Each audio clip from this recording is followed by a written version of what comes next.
Bom dia. Desculpa, pessoal. Boa noite. Sejam bem-vindos a esta live. Vamos esperar a nossa ilustre convidada, Bárbara, chegar. Ah, ela já chegou. Já te chamo, Bárbara. Vou só colocar um nome aqui.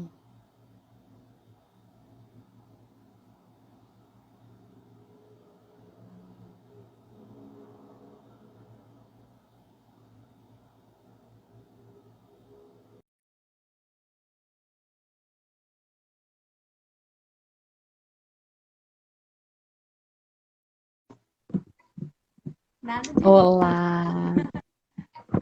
tudo bem, minha filha? Tudo bem, Bárbara? Você está ouvindo essa música? Com vocês, o Pod Clássica sendo entrevistada neste momento, Bárbara Lores.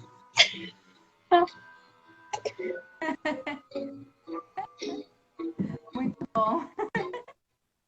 Seja bem-vinda, querida. Que bom que a gente conseguiu agendar a nossa live. Sim, vai ser uma alegria. Que Sexta-feira, bom. é isso? Como é Sexta-feira, 13, 9h30 da noite. Faltou ser meia-noite, né? Brincadeira. que é? Mas eu ia perder a graça, que um pouquinho depois já ia ser sábado, dia 14. O pessoal tá nos ouvindo bem? Todo mundo nos ouve bem? Só para checar, assim. Você tá me ouvindo bem, Bárbara? Eu tô. Você tá me ouvindo bem? Tá. Então, Bárbara, que bom, uma alegria recebê-la aqui. Seja bem-vinda, a casa é sua. Eu gostaria que você se apresentasse. Quem é a Bárbara? A gente conhece você como a Pod Clássica, né? Você que sempre nos ajudou tanto com seus podcasts maravilhosos, que eu escuto uma, duas, três, cinco vezes. E gostaria que você apresentasse também a academia, né? Apresente o seu trabalho. Quem é a Bárbara? Eu. Brincadeira. Então, prazer estar aqui. Obrigada pelo convite. Eu sou a Bárbara. Eu sou carioca, mas atualmente expatriada em Curitiba. Eu tenho 3 filhos, né? A terceira está a caminho. O Bernardo, de 5 anos, a Laura, de 2. Em março chega a Cecília. Que E bênção. comecei a pesquisar um pouquinho mais sobre educação, o que eu, enfim, queria oferecer para os meus filhos e tudo. Eu comecei a conhecer a educação clássica, o método Charles Mason, enfim. E comecei a compartilhar, né, bastante desse conteúdo que eu ia aprendendo online. Então, Uhum, a melhor forma de você aprender é você transmitir aquilo que você aprendeu para os outros, né? Então, verdade. o podcast surgiu um pouco como essa iniciativa de tanto assim ajudar as outras pessoas também, como também um pouco fixar o próprio conteúdo que eu estava estudando. E enfim, foi crescendo, a gente está com 2 temporadas aí, ano que vem provavelmente a terceira, né? Se a Cecília deixar, vamos ver.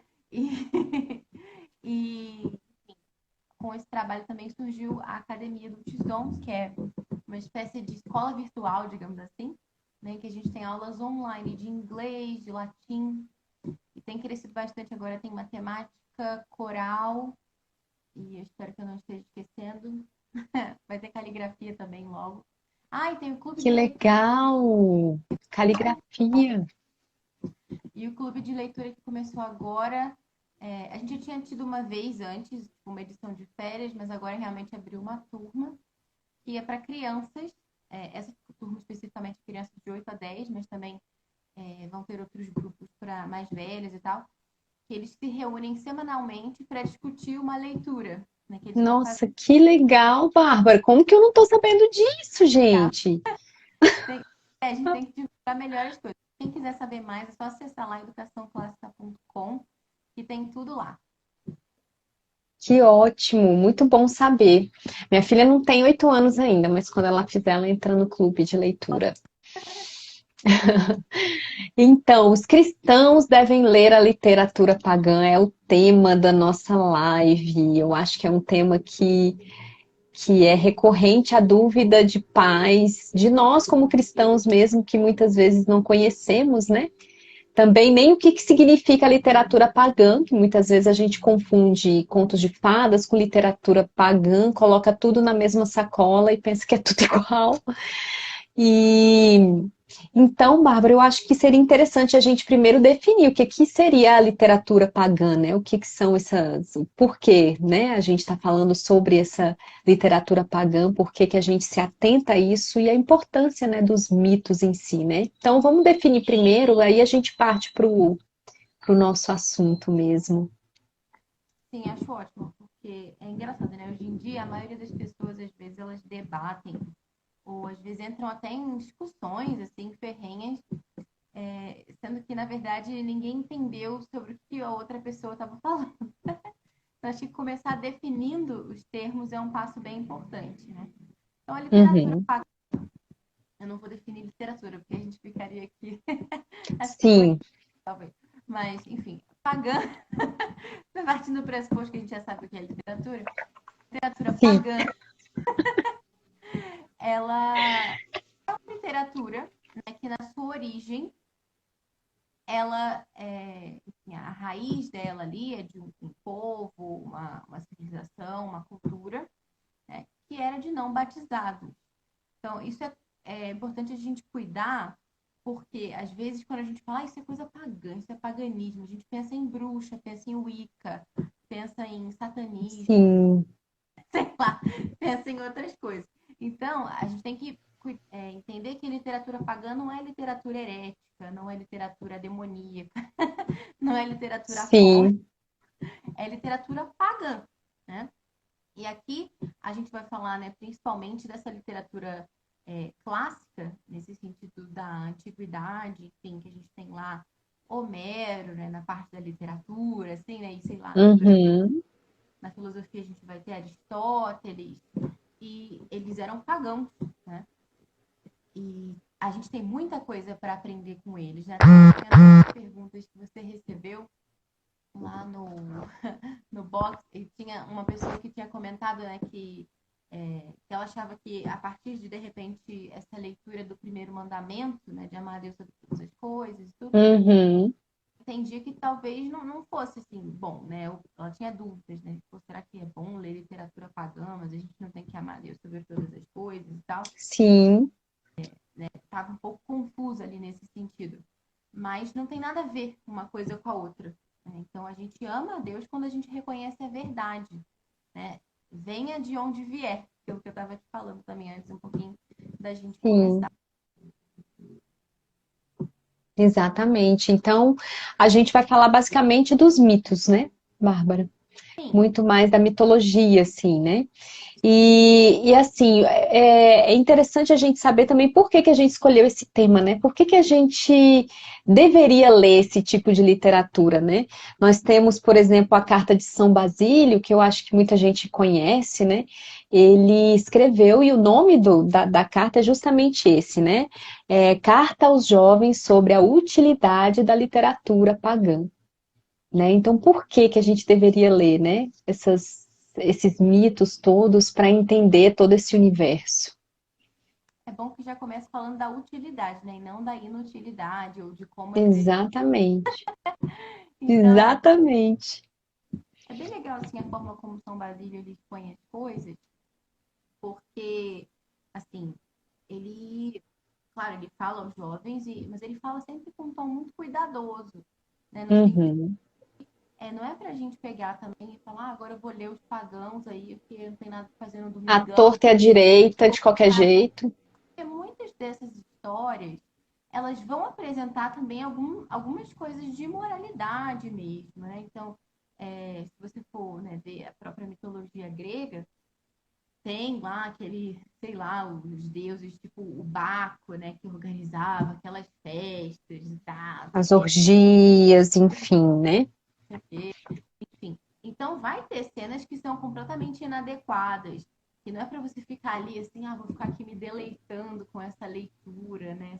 Não, Sim. ao mesmo tempo, eu gosto dessa imagem, né, que fala que a gente não pode jogar fora o bebê com a água da banheira. acabou o banho, a gente Sim. joga fora a água da banheira, mas a gente fica com o bebê. Então, existem muitos exemplos de virtude que podem ser encontrados ali, nos mitos, enfim, toda aquela visão assim, né, de mundo, que é diferente um pouquinho dos contos de fada. Até não comentei isso antes, você tinha falado que às vezes as pessoas confundem, mas que É, o é conto, verdade. assim, ele geralmente cada conto, ele é um, né? Então, assim, cada conto ele é um nesse sentido de que ele não conversa com os outros contos. Uhum. Você encontra uma mesma temática sendo explorada em vários contos, mas você não vê, assim, a Bela Adormecida aparecendo na história do... Encontrando a Chapeuzinho, que seria bem legal, né? Não encontra nessas versões modernas da Feiurinha, é um musical também, como é que era o nome? Into the Woods, uma coisa assim que eu vi, nem terminei de... Mas enfim, acontece isso, assim, essas coisas, né? Mas normalmente nos contos tradicionais isso não vai acontecer, diferente do mito, né? Porque é como se fosse ali um mundo e que tudo conversa com tudo ali. Então todos aqueles deuses se conhecem, um aparece na história do outro, ele Uhum. também, então aquilo ali é tudo muito interligado.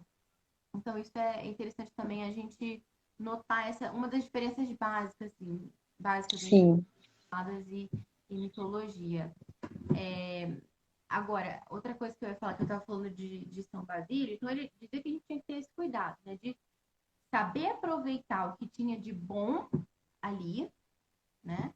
E tendo muito claro o que a gente estava procurando. Para que eu estou lendo aqui esse livro agora, né? A gente teve um episódio do Pod Clássica que eu entrevistei uma professora, que é a professora Larissa Nóbrega, e que ela explica Maravilhoso. toda essa questão. Ela fala de uma imagem, que é a imagem da abelha, né? Que tá Uhum.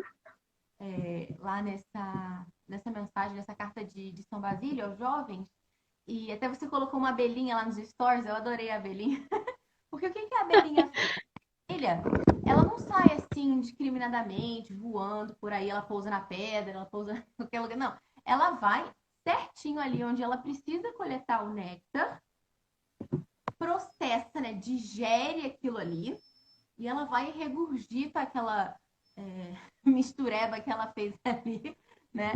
E ela produz assim o mel. Então é um pouco uma Uhum. metáfora para a gente entender como que a gente vai aproveitar a literatura pagã. Então a gente tem que ir certinho ali, né, para saber o que a gente quer aproveitar, o que a gente quer tirar daqui. Uhum. Porque aí, se a gente se deparar com uma cena que não tem nada a ver com aquilo que a gente está procurando, a gente já vai pular, a gente já vai desconsiderar aquilo ali, porque não foi para isso que eu vi, né? E aí a gente vai Sim. pegar aquilo que realmente é bom e vai processar, digamos assim, né, como a abelha, e vai tirar daquilo o que é realmente bom, como o mel. Então é interessante você ver, né, os medievais, eles tinham toda essa imagética assim, né, da abelha, aqueles livros de orações tinham decoraçõezinhas de abelhinhas e não sei o que, bonitinhos e tudo. Então isso era uma imagem que estava muito presente nesse, Uhum.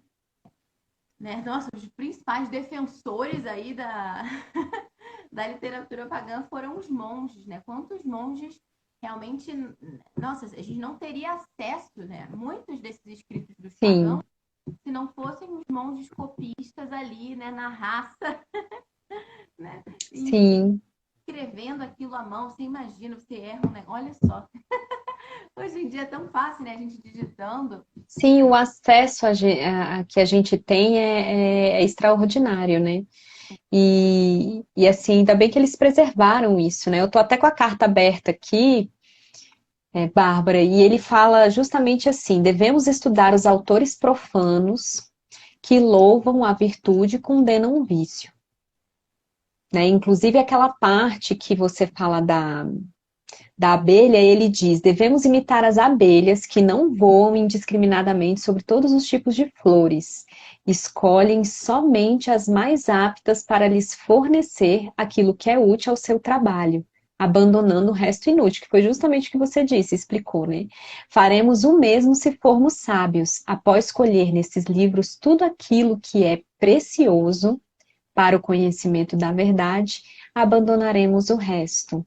devemos considerar antes de tudo as ciências que queremos estudar. Aí ele vem, né, com todo esse cuidado, que a gente tem que realmente ter cuidado com o que a gente vai apresentar, né? Sim. E é bom a gente também se sentir bastante amparado, assim, bastante seguro, porque nós não somos abelhinhas soltas, né? Nós fazemos parte de Sim. uma colmeia que tem bastante tempo aí já na estrada. Então a gente tem uma grande tradição realmente de cristãos que, assim, ao longo do tempo, né, da história, leram os pagãos, fizeram esse processo, né, discerniram aquilo que era bom, daquilo, Uhum. enfim. Então a gente tem muitos modelos a seguir. Então você encontra, né, muitos escritos de cristãos falando sobre os escritos dos pagãos. Então, isso é uma coisa muito legal, né? Às vezes as pessoas têm essa ideia assim, não, será que os jovens eles não vão se confundir, né? Você apresentar um monte de deuses, um monte de coisa, não sei o que e tal. Mas assim, se você for ver, hoje em dia, né, o que a gente mais tem é mentira, o pessoal contando, né? Fake news, né? Não tá na moda falar assim? E Sim. pensamento enviesado, enfim. Então, ler livros pagãos, né, de literatura pagã e tal, e você ir praticando isso, né, praticando esse discernimento, esse juízo de separar o bom do mal, é uma forma muito boa para você preparar os jovens para os julgamentos que eles vão ter que fazer na vida deles, né, no dia a dia, qualquer momento. A gente tem que estar sempre fazendo julgamento, sempre discernindo, retendo o que é bom e descartando o que é ruim naquilo que a gente ouve, né? Seja na mídia, seja de livros, enfim, qualquer outra coisa, conselhos de amigos, que às vezes não são tão amigos, né? Então, Sim. e isso tudo é um treino, né, que a gente pode fazer, né? Ao olhar um texto que já foi digerido ali por muitos antes de nós, então a gente se sente muito seguro. Então, você estava falando, né? Tudo bem, mas por que a gente vai ler, né, esse negócio, essa literatura? Tudo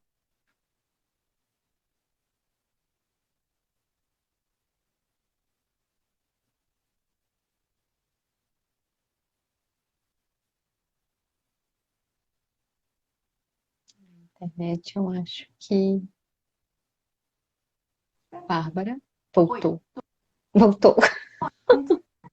que realmente vale a pena investir tempo, né, e se deter, enfim, trazer esse assunto, né? Porque o Andrew Kern, eu vou até ler aqui, ele falava, né, que o Andrew Kern, ele, para quem não conhece, ele é do CERSI, que é uma empresa, uma organização sem fins lucrativos lá nos Estados Unidos. CERSI se escreve CIRCE, CIRCE.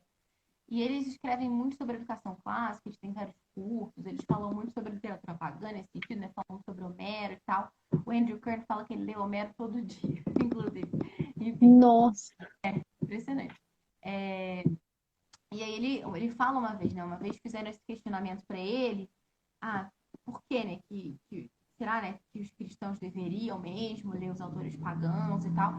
E aí ele falou, né, que os cristãos deveriam ler os autores pagãos porque os seus escritos eram mais cristãos que a maioria dos escritos cristãos da atualidade.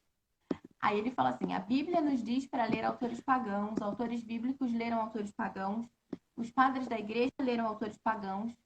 Se você é protestante, também os reformadores leram autores pagãos. E também todos os grandes teólogos. Então é muito bonito a gente pensar nessa história, né? Todo mundo fala sobre isso. Uhum.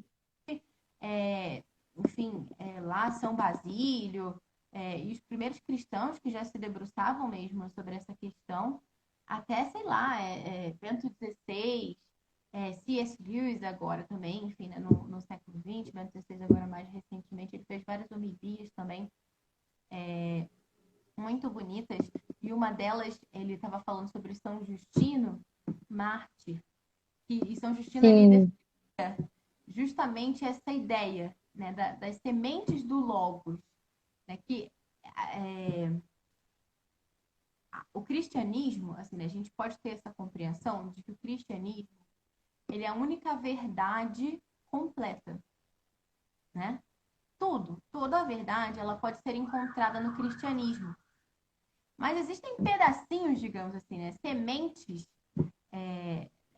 da verdade, sementes que estão um pouco por aí.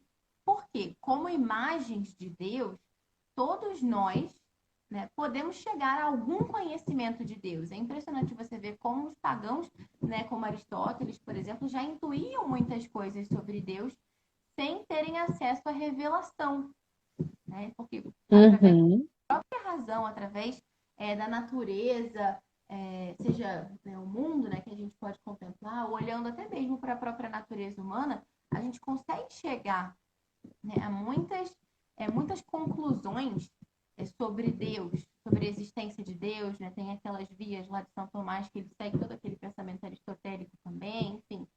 Uhum. E se tem alguém que redimiu os pagãos foi São Tomás, né? Porque o quanto ele usava Verdade. Aristóteles, sim, foi o que então, mais usou, né? sim. Então isso já me perdi o que eu estava falando antes. Esqueci. Mas é cabeça de Você gato. estava falando que os cristãos, eles, da semente do Logos, da Então, semente do verbo, né, que todos nós carregamos. então eu tenho até um trecho aqui dessa audiência, deixa eu pegar aqui para ler para vocês. Cadê? Isso está no site do Vaticano, inclusive. Essa homilia, depois, para quem quiser pegar para ler, é do dia 21 de março de 2007. Ela começa falando, né? São Justino que Eu morreu. tenho aqui Bárbara, se você quiser, não sei se você está com ela aí, que é inclusive que ele fala sobre São Justino, né? Uhum, O dia de exatamente. São Justino. Exato. Então, aqui, ele vai dar esse contexto, deixa eu ler o trecho certinho para vocês, que ele vai falar o seguinte.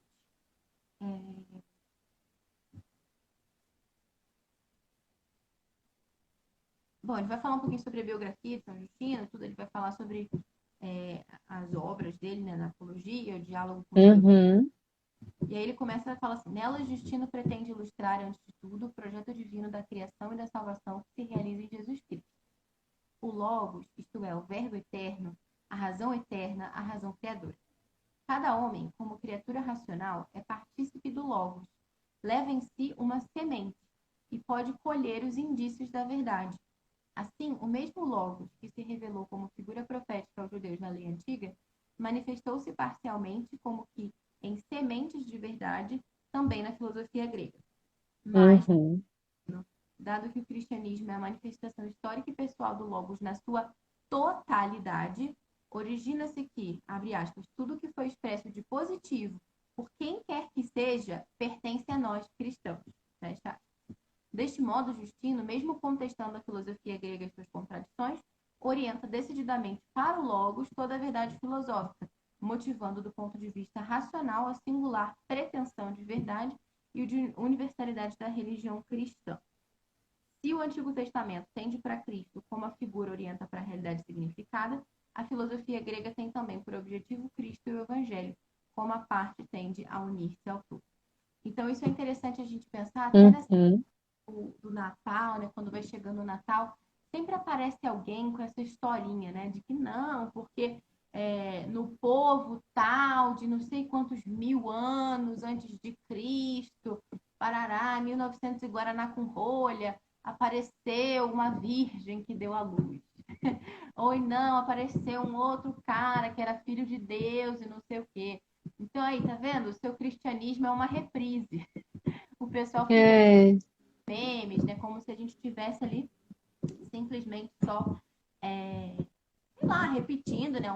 Fazendo um remake de algum uhum, passado, quando na verdade, né, isso é interessante, né? A visão que a gente tem que ter disso, a partir disso aqui que nos fala São Justino, é totalmente o contrário, né? Não é que todas essas historinhas e tal que tem por aí e tal, elas se assemelham, né, ao cristianismo. Então, isso não significa que o cristianismo esteja errado. Justamente o contrário. É justamente porque o cristianismo é a verdade na sua totalidade que existem essas espécies de imagens, assim, ou pequenas semelhanças que a gente pode encontrar em outros credos, em outras linhas de E pensamento. e é interessante, Bárbara, porque até no seu podcast, não sei se foi a Larissa ou se foi você, mas assim, ela disse assim em relação o fato da gente ler a mitologia a gente percebe até onde nós, como humanos, conseguimos ir. E o que é um argumento ainda mais contundente é justamente sobre a revelação em Cristo, ela não ser uma revelação criada por homens, Uhum. né? Mas é uma revelação divina, né? Então, a gente não tem como refutar isso, né? E o fato da gente ler essa mitologia não faz com que a gente passe a desacreditar da verdade, né?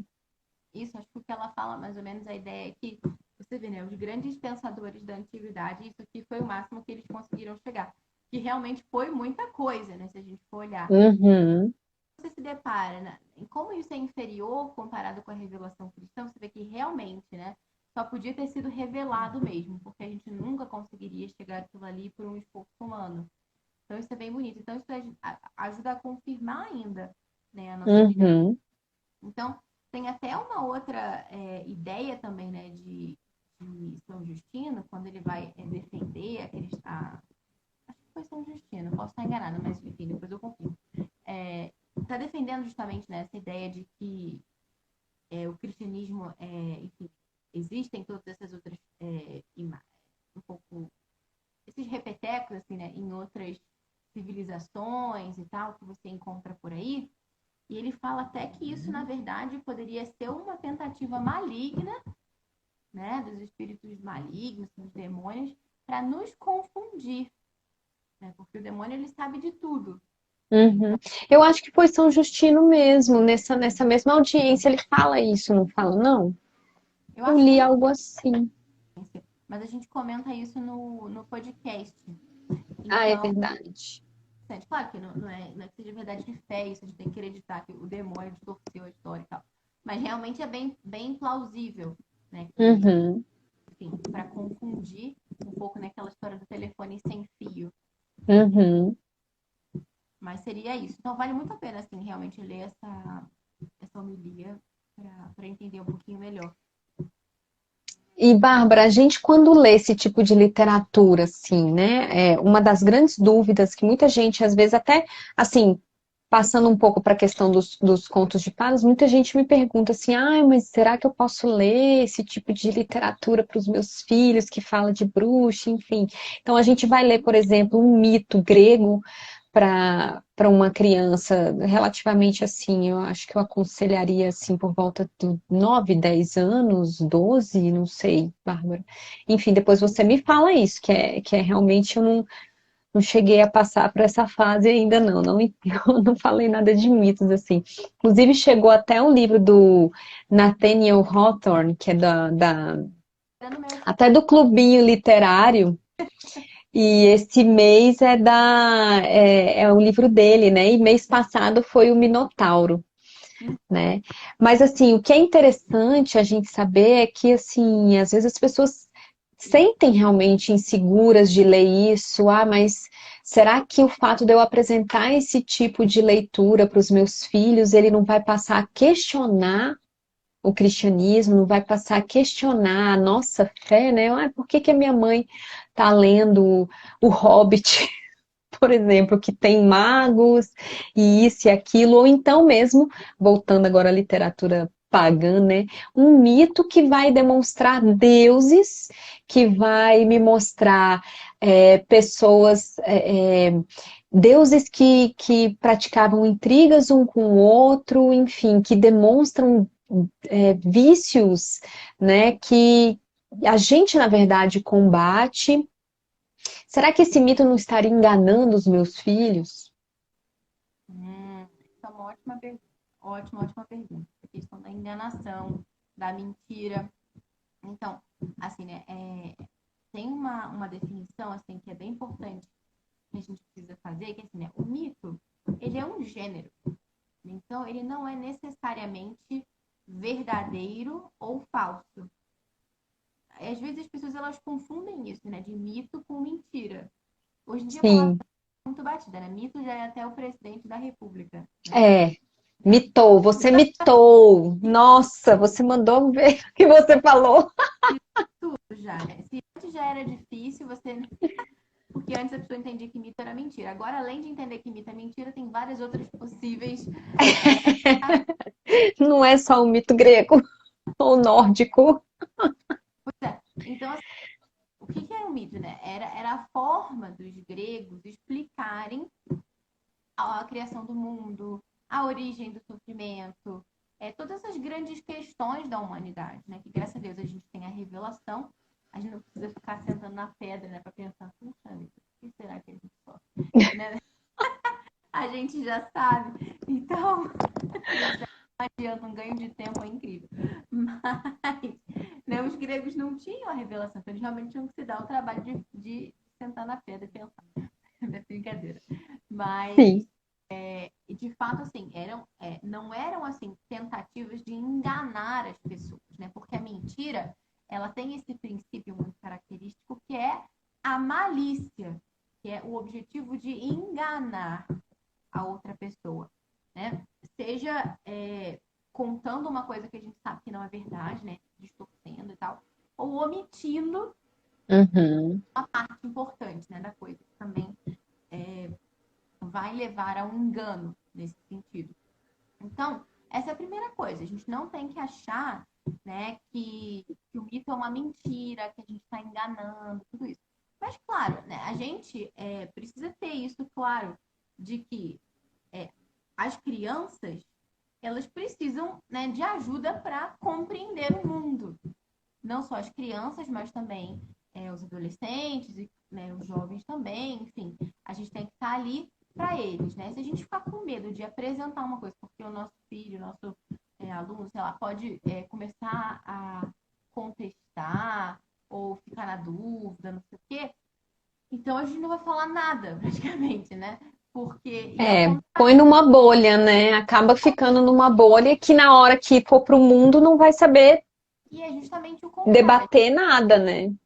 A gente tem que treiná-lo a olhar esse mito aqui, ó. Vamos olhar aqui, olha só, isso e ajudar o seu filho a enxergar o que tem de verdade, o que tem de mentira ali, porque como eu falei, assim você vai estar preparando para que lá na frente, quando ele estiver sozinho, né, diante de um livro, ou diante de uma sala de um professor na universidade, ou diante de um amigo que vem com um conselho meio torto, ele já tem essa prática anterior, né, de Ele vai saber receber. discernir, né, Bárbara? Exatamente. Então, você estava falando sobre idade. Assim, aqui a gente também, o meu filho mais velho ele tem 5, né? Ele vai fazer 6 anos em março. Então eu comprei um livro Ah, ele para já leu a Odisseia? Brincadeira. Eu já leu a Odisseia pra ele?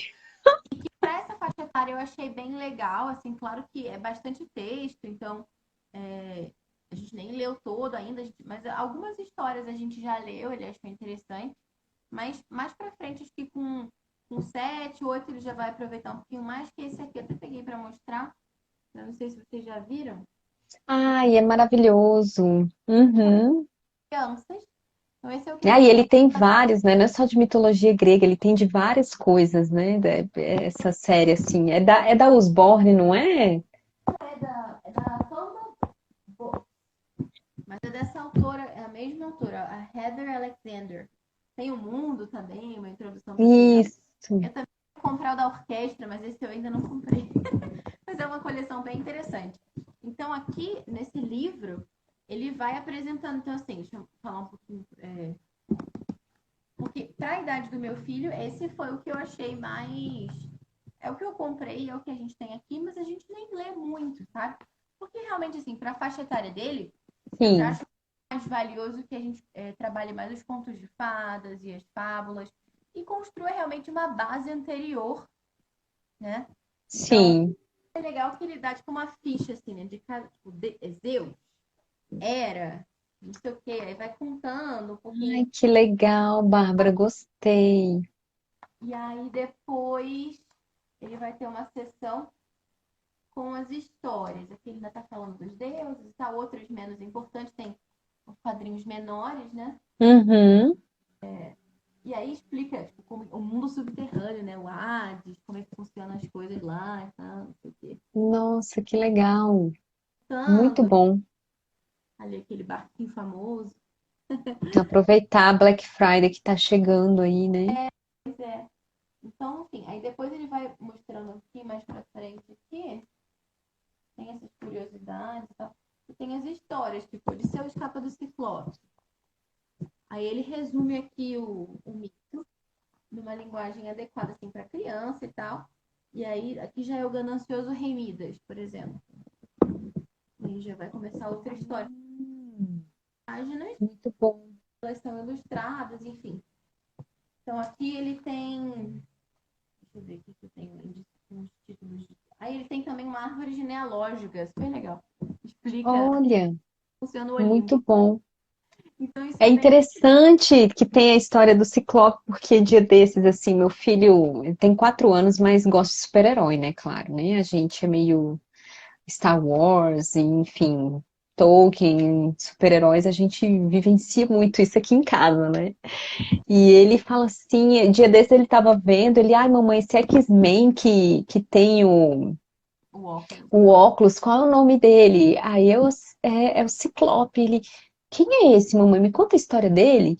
Aí eu, gente, olha só, é uma oportunidade que surge, né, de às vezes você trazer esse tipo de informação mesmo, né? E a criança acaba aprendendo, né, de forma simples, claro, né, que você não vai adentrar num conto, no conto, ó, no mito em si, né, mas ele também gosta muito do Thor, né, aí eu contei por alto, assim, o mito de Thor, né, que é da mitologia nórdica e tudo, então é interessante, eu sabe que eu não tinha ainda reparado, assim, que para menorzinhos eu nunca indiquei mitologia, sabia, Bárbara? Eu tinha realmente um receio em relação a isso, e você desmistificou isso, assim, pra mim. Obrigada. Aqui então eu tenho algumas coisas, mas acho que para os mais velhos, assim, talvez lá para os 9, 10, assim, tem aquele, né, do clube literário, que eu também estou esperando o meu chegar. Eu tenho até ele aqui, inclusive, essa. Gente, eu não tô ganhando nada pro Clubinho Literário, mas é porque eu sou muito fã deles, assim, sabe? A Camila Abadia, ela é sensacional, né? E as escolhas dela são muito boas. Veio até um jogo, Trunfo Mitológico do Clubinho, tá vendo? Vem aqui e vem um guia de leitura, enfim. E a Manu até se interessou, a minha filha tem 7, né? Ela, ai, mamãe, conta pra mim a história da Medusa. Ela era uma górgona, mamãe. Aí eu, ela era uma górgona. Isso é legal, assim, claro que inicialmente você chega falando que eram deuses, não sei o que e tal. Para uma criança que nunca foi apresentada a essa realidade, ela pode ficar com um pouco de dúvida. Mas ela também ficaria com dúvida, por exemplo, ano que vem a gente vai estudar aqui com o meu filho de 6 anos a história do Brasil, o descobrimento do Brasil. Então, a gente vai falar para ele que os índios, né, eles não conheciam a verdade revelada, né, não conheciam Jesus. Então, eles acreditavam lá num deus que se chamava Tupã. Enfim. Sim, E também, sei lá, né, assim como outros povos também, que você vai ler e tal, você vai encontrar referências a outros deuses, outras coisas, seja monoteístas ou politeístas, enfim. Só que o que a gente tem que explicar é que, assim, olha, esse aqui não é o Deus verdadeiro, né? Eles não conheciam o Deus verdadeiro. claro. Pensando e tal. Olha que coisa boa que a gente tem acesso à verdade revelada. Então, inspirar também esse sentido de gratidão nas crianças. Nossa, que coisa boa. A gente, né, já sabe.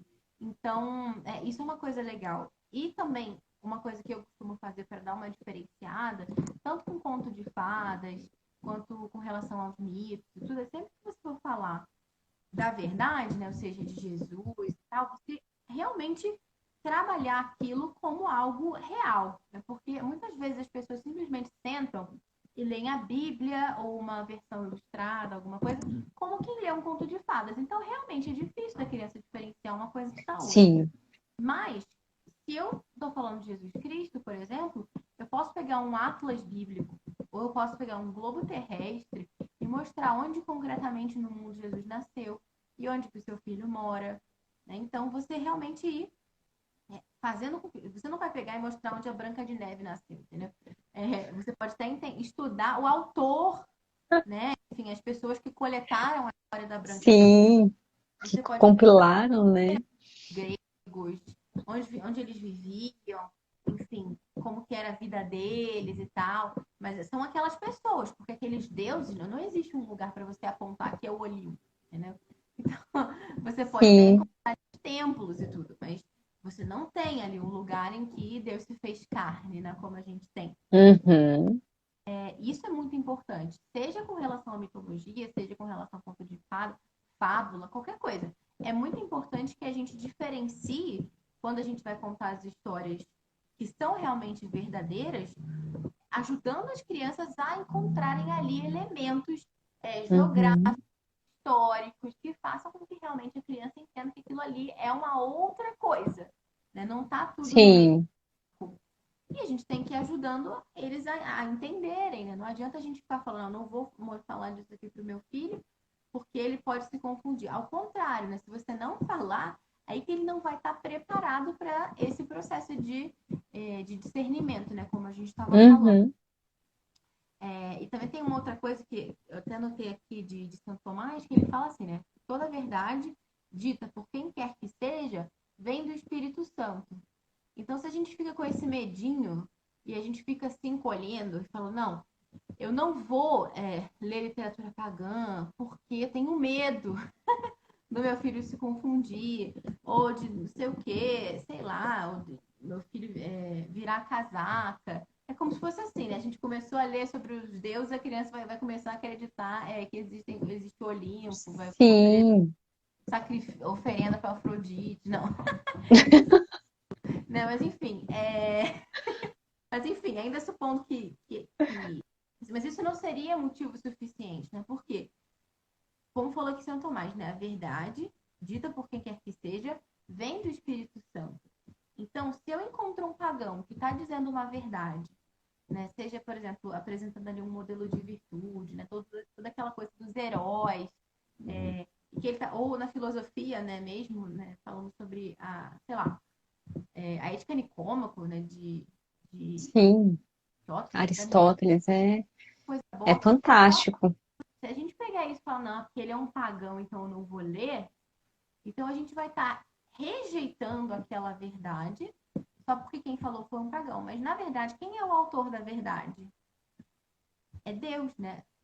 Toda a verdade vem do Espírito Santo. Então, se eu rejeito essa verdade, eu estou rejeitando o autor dela. O nosso Senhor fala, eu sou o caminho, a verdade e a vida. Se eu não quero a verdade, né, só porque o cara que falou eu não concordo muito com ele, então eu estou rejeitando o nosso Senhor também, porque o nosso Senhor é a verdade. E é interessante isso, Bárbara, que hoje eu estava até assistindo o vídeo do um guardião católico, meu amigo Sérgio Ramos, ele colocou a citação do Papa Francisco, quando na época ele ainda era cardeal, né? E ele cita Tolkien, ele cita a importância da gente ler a mitologia, da filosofia. Então, assim, é super importante, né, a gente ter acesso a isso, e até no seu podcast você falou, né, a gente tem que se apaixonar pelo mundo também, né? São José Maria Escrivá, você fez aquela citação, achei tão bonita, depois eu fui ler, e o mundo, ele tem esse deslumbre também. A gente tem que aprender a se deslumbrar com as coisas também, né? Até porque o cristianismo nos faz olhar as coisas com um olhar diferente, né? Nos faz contemplar as coisas com uma alegria genuína, né? Uma alegria verdadeira mesmo, né? Com um deslumbre, um assombro, né? Digamos assim. Sim, de fato, assim, acho que toda a literatura em geral, clássica, né, se a gente for olhar, são coisas que resistiram ao teste do tempo por um motivo. Né? Então, é difícil a gente julgar obras contemporâneas. Né? Às vezes as pessoas falam, Uhum. livro que é bom, outro livro não sei o que é bom, sei lá. Enfim, é porque realmente, assim, é claro que a gente pode ter uma noção, né? Aqui tem alguns atributos que são positivos, né? Outra coisa já é claramente prejudicial. Mas a gente só não consegue determinar aquilo que é clássico olhando, assim, de forma horizontal, né? Porque a gente não Sim. sabe se essas obras que estão correndo aqui agora, né, junto com a gente, no nosso tempo de vida, o quanto elas vão continuar. Mas isso a gente já olhando para trás, a gente tem uma visão mais clara. Então, não só os livros, mas se você for ver, por exemplo, arquitetura, né? Existem prédios, existem obras de arte, pinturas, existem músicas que vão continuar sendo escutadas, obras que vão continuar sendo apreciadas, né? Pinturas, prédios que as pessoas vão continuar olhando para ele, ficando assim, nossa, deslumbradas. E as pessoas vão continuar fazendo isso daqui a 100, 200, 300, 500 anos, né? Então, a mesma coisa, né? Esses mitos, se eles chegaram até aqui, é porque tem alguma coisa de muito precioso neles.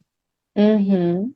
E é arrogante de achar que, né, a gente, no alto do nosso salto, vai olhar para ele assim e falar, não, Não vou ler isso. ia ter pagão, não sei o quê. Porque a gente acaba se fechando, assim, numa visão muito triste. Tem gente que fala assim, não, porque eu já ouvi isso, assim, a igreja, a gente tem tudo o que a gente precisa aqui, né? Então, toda a literatura, tem as poesias dos santos, né? A gente já tem São Tomás que fez esse trabalho para a gente de digerir ali, né? Aristóteles. Então, a gente não está Uhum. atrás dos pagãos, nem indo atrás desses autores, assim, que não eram cristãos e tal, para ficar, enfim, tentando aprender alguma coisa com eles, digamos assim, sendo que a gente já tem todo o ouro aqui em casa, né? Mas isso é uma visão muito triste, né? Porque essa não era a visão. Concordo. Essa não era a visão. Não, se fosse essa a visão dele, a gente não teria muita coisa, né, assim, a apreciar, né? Sim, e a gente acaba com essa postura, a gente está dizendo ali, né, com a nossa vida, que o mundo é mau, né? E Deus, quando fez tudo, né? Ele fez o céu, ele fez a terra, ele fez a lua, as estrelas, e viu que era bom, Bom, né? Então, é que nem aquela passagem também, né, agora eu esqueci onde está, mas na Sagrada Escritura, quando São Pedro tem aquele sonho, né, dos animais e tal, que estão na toalha, não sei o que, ele fala, não, eu não vou comer carne de animais impuros. E aí o Senhor fala para ele assim, não diga que é impuro aquilo que eu criei, né, a minha criação, não diga que é impuro. Não literalmente, não vou dizer assim, né, mas não tem a passagem aqui certinha para citar, mas quem é a gente? Quem é você para dizer se esse texto é digno ou não, só que o autor ele era pagão, né? uhum, A arrogância é muito grande. E sim. ver, tem um livro que chama How the Irish Saved Civilization, né? Como que os irlandeses salvaram a civilização. E nesse livro o autor conta, né, que vários monges na Irlanda morreram, deram a própria vida deles para salvar aqueles escritos pagãos que eles tinham ali. Quando quando os vikings chegaram, né? Quando os vikings estavam invadindo e tal. Então você imagina, né? Por mais que você goste de uma mitologia, não sei o quê, você dificilmente quereria dar a sua vida por isso, né? Mas os monstros quiseram. Sim, E se fosse um negócio completamente inútil, algo que assim pudesse ser facilmente descartado, que tivesse ali só acumulando poeira na estante deles, eles não teriam, sim, né? Joga isso aí pro viking, vamos dar no pé. Mas não, exatamente. deram a vida por isso. Então, enfim, é uma visão muito pequena, assim, né? Muito encolhida da vida. A gente se achar, né? Se achando quando a gente É, tá só por isso. Bárbara, vamos fazer assim, o que que eu leio para o meu filho, então, por idade, o que que você sugere de bibliografia? Porque, assim, a gente teria outras questões para falar, assim, mas eu acho que por todas elas você já passou, né? Um pouco sobre as histórias bíblicas que você falou, o cuidado que a gente tem que ter, como a literatura pagã, ela é um argumento a mais mesmo para a veracidade do próprio cristianismo, né? Mas agora, do ponto de vista prático, a idade, a sugestão de bibliografia, se no seu clube de leitura você vai contemplar esse tipo de leitura mesmo, né? E como que a gente faz para se inscrever nesse clube de leitura? Como é que é? Então, vou começar de trás para frente, como clube. Na verdade, a primeira edição que a gente teve do clube Eu que estava realmente ali de moderadora. E a ideia do clube ele é a seguinte: não é que as crianças ou jovens, né? Porque tem a ideia que tenha grupos com adolescentes, grupos com jovens, tal, faixa etária parecida, né? Esse agora que a gente começou é de 8 a 10 anos. Então a ideia mais ou menos é a seguinte: a criança ela vai receber ali um texto, né, que ela precisa ler, seja um livro, um poema, pode ser um romance, sei lá, um conto, enfim. E eles vão ler e vão manter um diário de leitura, né? Toda aquela ideia do commonplace book, que eu já falei também algumas vezes, enfim, né? De você registrar ali os trechos que você gostou mais, e você chegar lá Hum, e ler para os outros também o trecho que te chamou a atenção, por que que te chamou a atenção, se te lembra de alguma coisa, alguma outra coisa que você já leu, ou alguma experiência que você já viveu, ou uma música que você escutou, uma obra de arte, enfim. Você compartilhar e fazer esses links assim, uhum. também o que os outros têm para dizer e tal. Então sempre vai ter essa apresentação e uma moderação. No caso agora quem está fazendo é a Rosa, que ela é uma uruguaia muito querida, a Rosa Fernandes. Que legal. Ela é nossa professora já de latim, também da academia, de espanhol, e agora ela está com esse projeto do curso de leitura. Enfim, também eu estou pertinho da terceirinha nascer, né, que dê também para pegar muitas mais Sim. coisas. Mas a Rosa está fazendo um trabalho muito bom, e a ideia é que a gente trabalhe dentro desse clube de leitura com o método socrático. Como que funciona o método socrático? Né? Perguntas, basicamente. Sim. Perguntas aleatórias. Porque hoje em dia a gente também tem muito essa mania na universidade, nas escolas. O importante é que as crianças, que os jovens falem, né? Seja lá sobre o que, não importa. Né? O importante é eles falarem. Pode falar que foi no cinema, pode falar que comeu pipoca, mas o importante é eles estarem falando. Quando, na verdade, isso é uma palhaçada. Porque, claro que a gente tem que falar, mas a gente tem que ter, né, um objetivo com aquela discussão. Então, a ideia é que não seja uma aula expositiva, assim, porque, na verdade, não é uma aula de literatura, né, mas é um clube de leitura, de fato, Uhum. que para cada encontro, a moderadora, a professora, aquela pessoa, ela tem um objetivo, assim, uma reflexão para fazer com aquelas crianças, com aqueles jovens, só que ela vai fazer com que eles mesmos cheguem às suas próprias conclusões, né, usando a sua própria razão, né, enfim, Uhum. debatendo, conversando, argumentando, falando sobre aquele livro. Então agora eles vão começar, eu acho que eles vão trabalhar, a gente já estava fechando, mas provavelmente alguma coisa com tema de Natal, eu acho que eles vão começar com o conto do gigante egoísta. Então, Ai, que legal. claro que também mais para frente a gente tem essa ideia, né, de inserir outros textos, e dentro dessa lista com certeza pode aparecer alguma coisa de mitologia, assim como também outros textos também que são bem importantes. Mas enfim, sobre a questão da faixa etária, né, isso que você estava falando, Sim. assim, pela experiência que eu tive aqui, eu acho que com 5, 6 anos você já consegue introduzir uma história como essa daqui, né? Claro que esse livro ele é mais denso, ele tem muito texto ainda para essa faixa etária, então valeria a pena você fazer como leitura em voz alta, essas histórias que tem aqui, de repente Uhum. uma refeição, você vou contar aqui a história e tal, não sei o quê. Aí você conta, e você pode contar como curiosidade também um pouquinho sobre esses personagens, né, que aparecem aqui e tudo, e explicar, né, com bastante naturalidade. Olha, tá falando aqui que ele é um deus, mas não existe, né, de verdade. Isso aqui é uma história.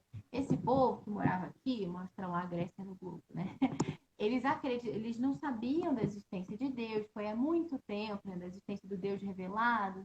Então, eles começaram a imaginar histórias para tentar explicar por que o dia era dia, a noite era noite, enfim. Tem cada história engraçada, né? Não sei se você sabe, da Via Láctea. Eu não sei se a gente falou isso no podcast, mas Eu dizem acho que que você falou da fantasia, não foi, não? tinha, uma, tinha uma história da Via Láctea que era isso, que dizem que a Hera deu de mamar para o Hércules e o Hércules mordeu o peito dela. E vazou. Tirou ele assim e respingou assim do peito da Via Láctea. Por isso que chama Via Láctea. Exatamente.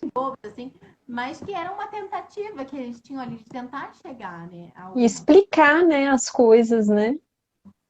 E, claro, que para os mais velhos, a gente já pode entrar com outras adaptações, com essa mesmo que você citou, do Livro de Maravilhas, do Nathaniel Hawthorne. Tem Aí outros. esse você sugere para qual idade? Então, esse eu ainda não tive a oportunidade de ler. Eu estou esperando aqui, né, o Clube Literário chegar aqui, porque Ah, não chegou para você ainda não? estou aguardando. Mas, Ah, tem um outro também que é o Ovídio, não é? sim, Esse não, né? Definitivamente bem maior, né? Assim, assim, você lê o original, em geral, maiores, né? É a mesma coisa também você pegar a Ilíada, por exemplo, né? sim. Tem outras perspectivas, né? Outras pessoas que defendem outras coisas, mas eu acho uma maldade você ler a Ilíada com uma criança de... Não, não, não, não tem condição. Pra mim já tá... Queria. Enfim, mas é engraçado que às vezes a gente coloca esse filtro na gente. Então, se eu acho difícil, então meu filho vai achar difícil.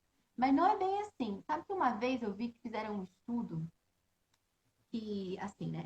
A nossa cabeça, ela funciona de uma forma determinada para aquisição de língua, né? Então, a gente adquire uma língua materna, tá? Quando a gente é pequenininho e tal. Só que, por exemplo, essa coisa de gramática, né? As regras gramaticais e tal, elas meio que são processadas no nosso cérebro como se fosse uma língua estrangeira, sabe?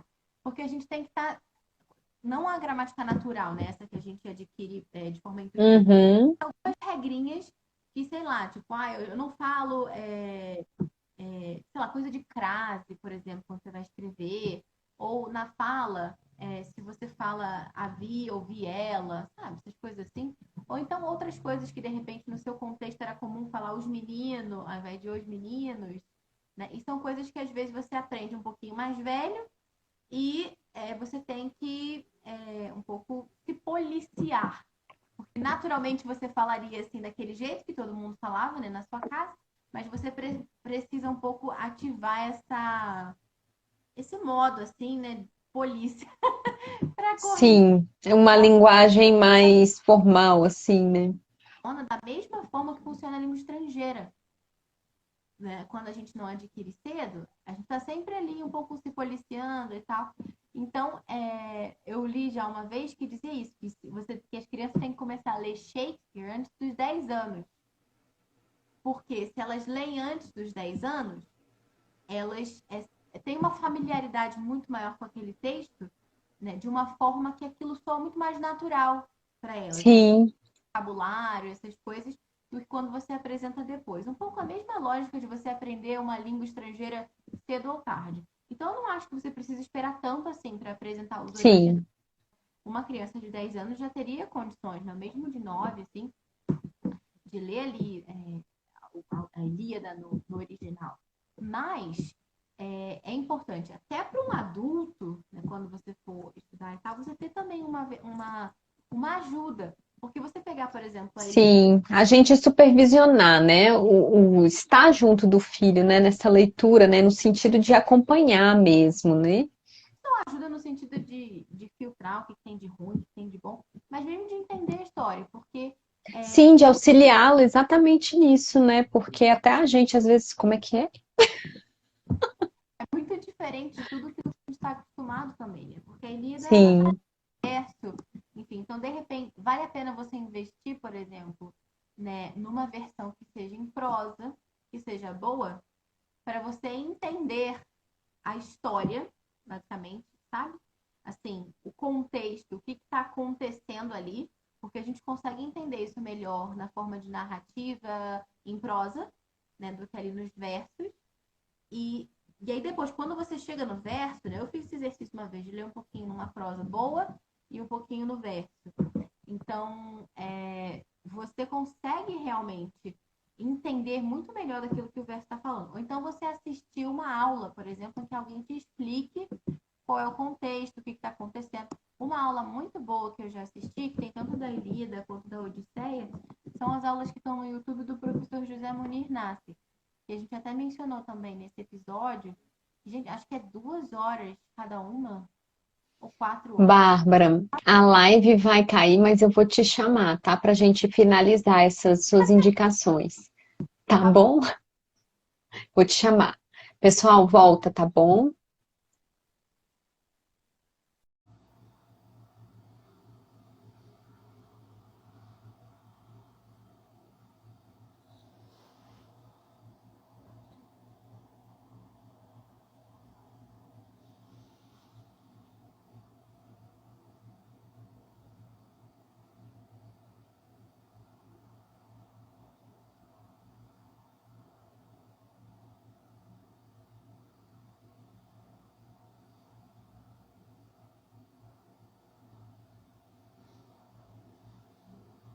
Estamos voltando aqui. Me avisem se vocês estão me ouvindo bem. Estão gostando da live? Esperar a Bárbara voltar, que eu já chamo ela pra gente pegar as indicações dela.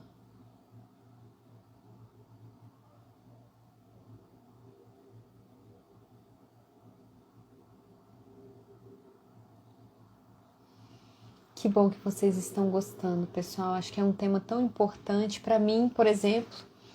Foi muito bom saber que eu já posso ler mitologia para minha filha.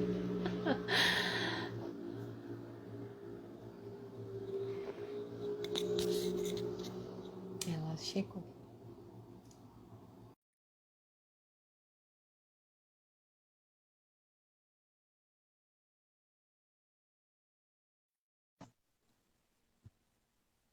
Oi, voltamos. Oi, Tá me Ivana. ouvindo bem, Bárbara? Sim. Sim, então você pode continuar falando para a gente dessa questão da prosa, né, e da poesia que você estava fazendo a leitura de um, depois pegava com outro e foi melhor para você?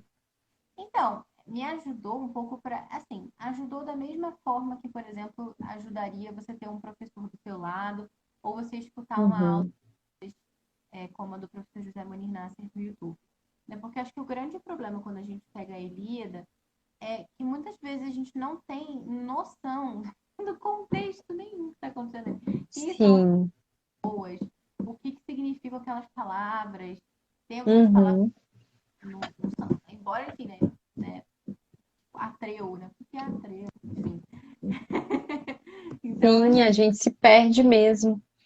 embora seja uma tradução, tem palavras que não são muito usuais e que a gente não sabe o significado e a gente se perde. E, e eu, sinceramente, também acho bastante ruim essa experiência de você ler constantemente com o dicionário na mão. Também sei que essa é uma Uhum. bastante polêmica, mas claro que não tem nenhum problema você consultar o dicionário. Mas eu acho que faz parte dessa experiência de leitura como algo, assim, deleitável, digamos assim, uma coisa boa, uma coisa gostosa, principalmente com as crianças, que a gente está querendo apresentar esse amor pela leitura. Né? Se a cada frase a gente tem que parar para pegar o Não, dicionário, as interrupções não funcionam, corta gente, não dá. esse fluxo. Então, vale a pena você ler um pouquinho antes, de repente, faz ali uma Uhum.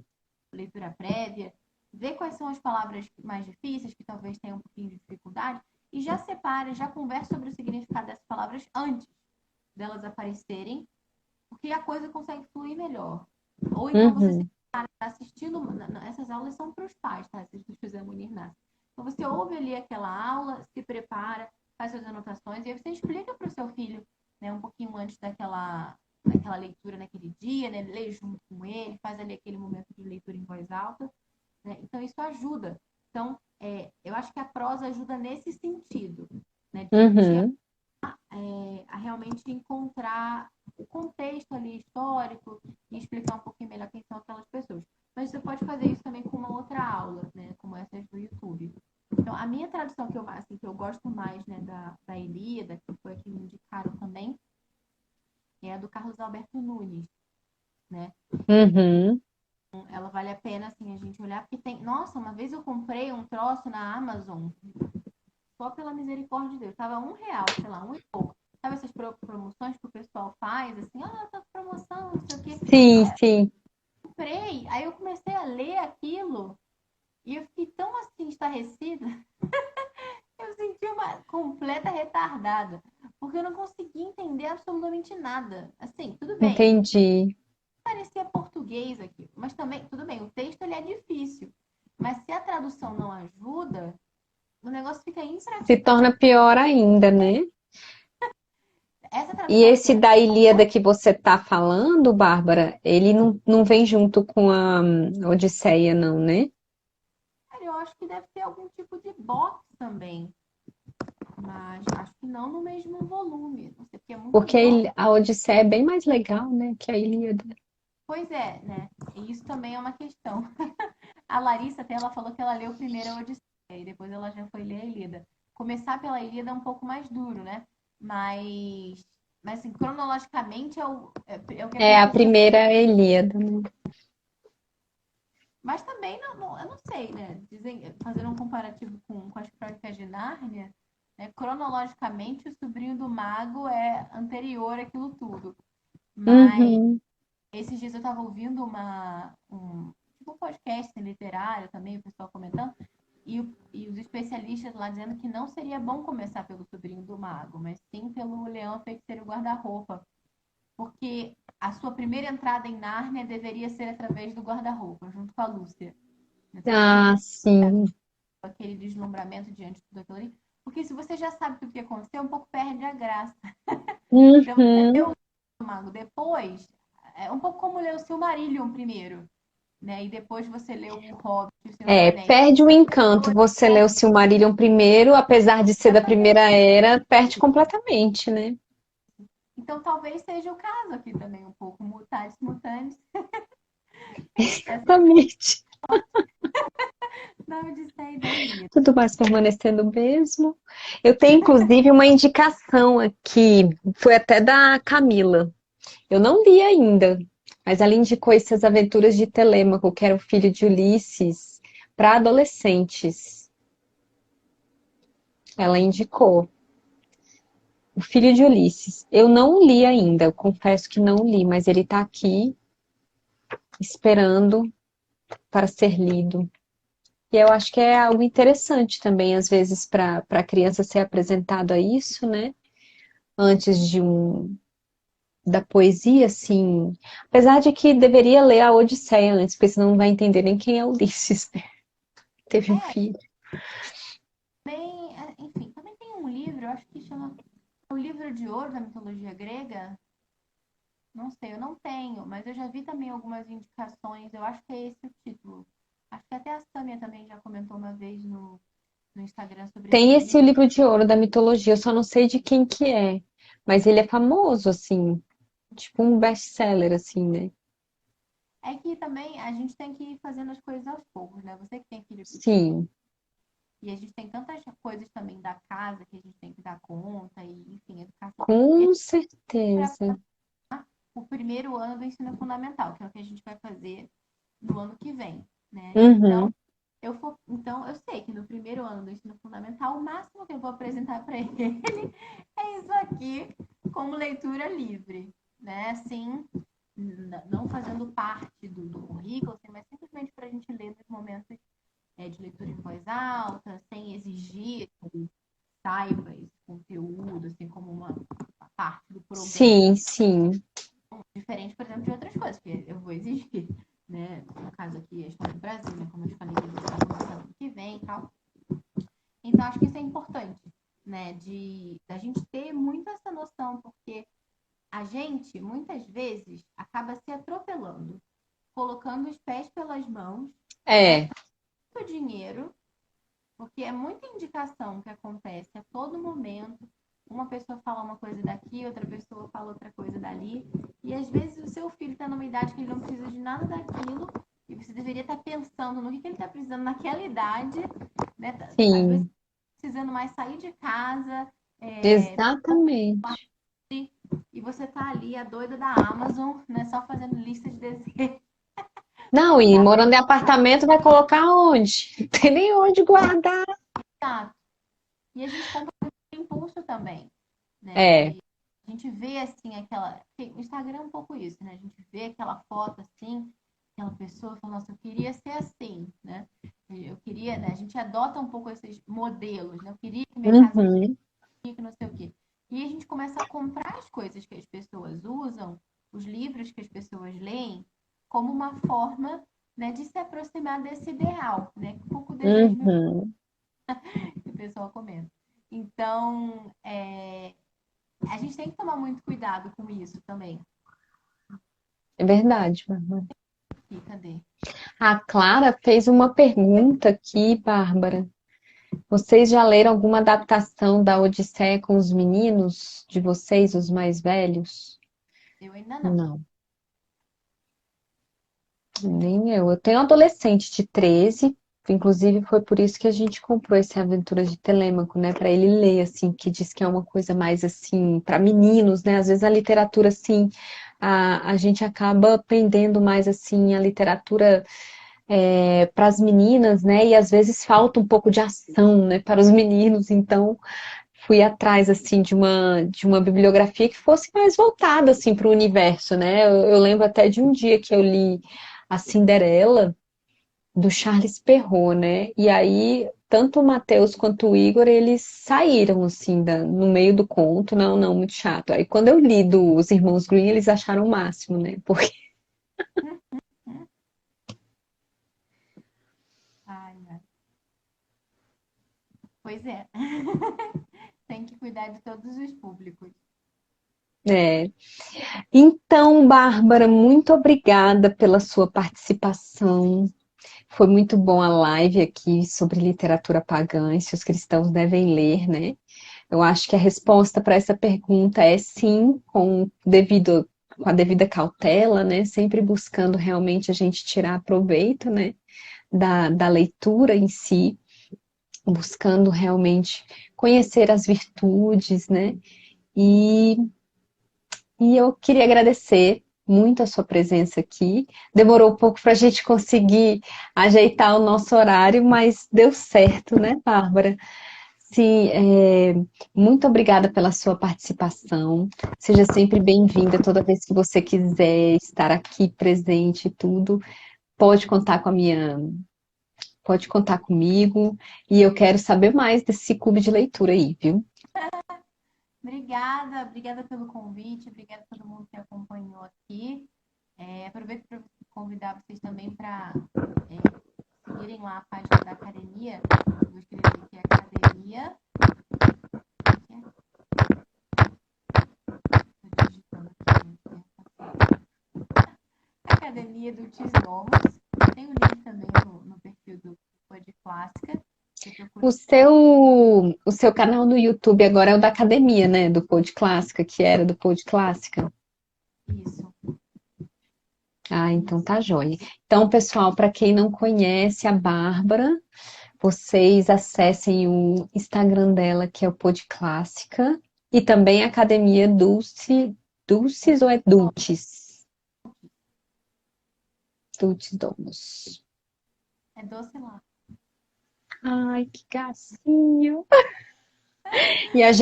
E ela com todas essas coisas de educação clássica, fazendo homeschooling, tudo, ainda se vira para cuidar da casa, né, Bárbara? Mas eu tenho ajuda também, né? Tenho um marido muito bom. Ah, mesmo assim, mas a gente tem que cuidar do mesmo jeitinho, né? Sim, mas. E aproveitando também, gente, eu falei para vocês, né, que eu tenho um filho que vai para o primeiro ano que vem, no ensino fundamental. Então, a gente está fazendo uma maratona de lives. Aproveito também para vocês passarem lá, que a gente está falando sobre o planejamento do currículo do primeiro ano, né? Currículo de Ah, história, legal. ciências. Então, ao longo desse ano, eu fui pesquisando, né, bastante referências e livros e tal para essa faixa etária, para esses conteúdos do primeiro ano que a gente vai trabalhar. Então, a gente está fazendo live toda segunda e quarta, 9h30, lá na Academia do Tizom. Ai, que ótimo, pessoal. Então vão lá, sigam a Bárbara para saber das novidades. Querida, fica com Deus, que Deus te abençoe, que abençoe a sua boa, que você tenha uma boa hora. Chegada é da Sicília? Filha.